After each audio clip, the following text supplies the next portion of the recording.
Manchester United's 23-24 season has been one to forget, and for United fans like me, watching Diogo Dalot over the past season has been somewhat of a silver lining for the future.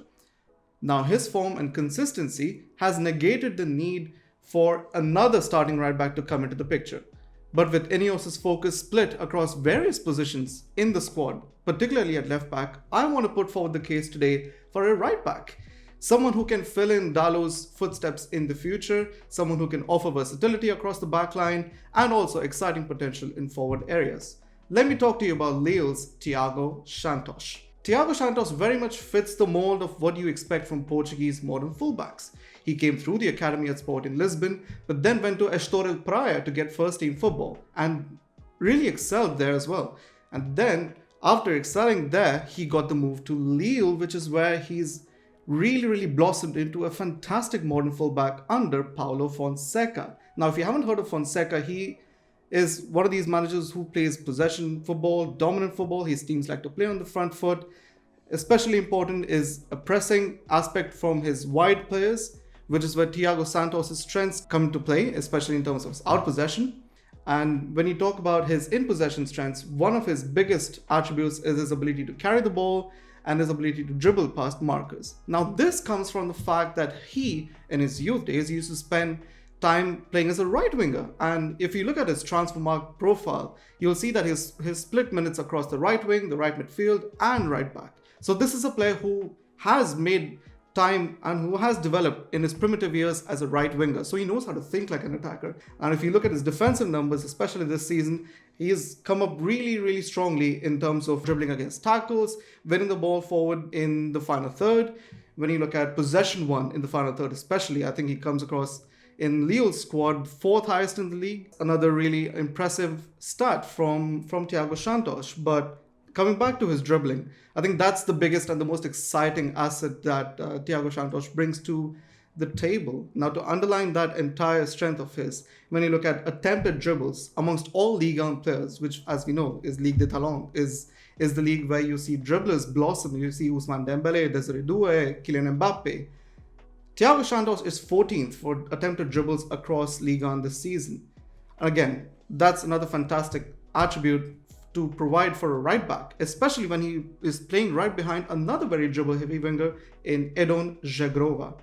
Now, his creative output especially might not look as impressive, but I think that's more down to Fonseca's system centering around the likes of Żegrova, the likes of Remy Cabella, providing all that final ball output. But that's not to take away from Diogo Dalot's own ability in the final third, consistently be able to deliver the final ball into dangerous positions inside the box. And if he has good movement in the box, he can always find the number 9 in the box. Now, this is something he will have in Rasmus Højlund and Manchester United.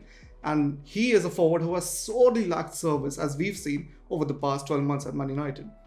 Now, all of these things aside, what's also particularly impressive about Diogo Dalot is his ability to retain possession in deeper areas across the pitch. So he's not particularly a fullback who will contribute too much in build-up areas. But what he will do is retain the ball and maintain safe possession across the back and will not give away the ball unnecessarily.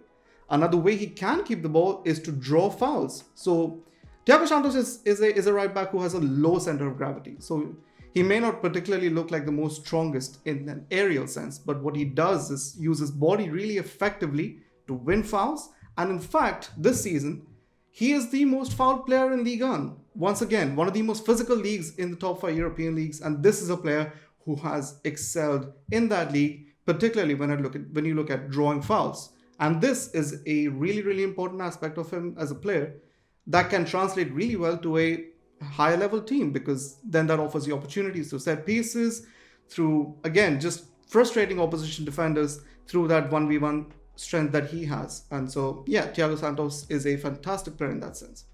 Now, talking about his potential at Manchester United, Dalot has spoken in an interview exclusively with Breaking the Lines that he can play across left back and right back positions, though he has primarily played across the right.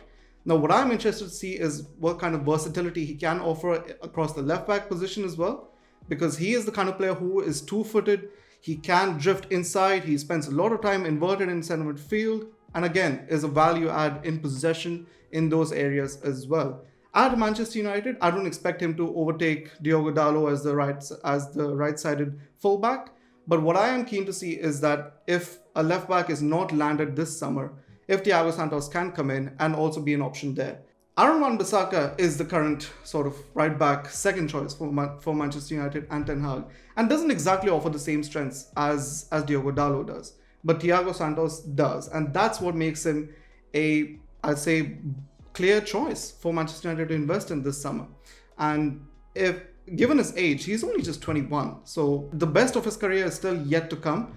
And with Manchester United's current ownership, especially when you look at Ineos and their focus on French talents and French league clubs, and all of the youth that is coming through the league, I think Thiago Santos is one of those players they absolutely have to look at, and it'll be a real missed opportunity if they can't get him this summer, because there isn't as much buzz about him as of yet. He has missed Portugal's boat for the Euros due to injury, so again that makes him another sort of player who may not be as talked about during the tournament as other players who will be due to their performances during the tournament. And as we've seen with Sofyan Amrabat,